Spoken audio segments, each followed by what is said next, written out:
17 siswa SMP jadi korban pedofilia seorang guru di Buton Selatan, Sulawesi Tenggara. Dari 17 siswa, 6 diantaranya dicabuli di lingkungan sekolah hingga di beberapa tempat.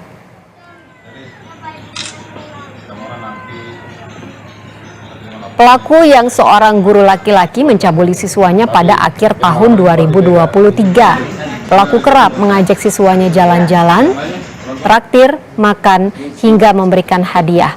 Pelaku mencabuli korbannya di ruang perpustakaan dan ruangan lain. Setelah itu sebanyak 17. Dari jumlah 17 ada 6 orang anak yang mengalami pencabulan.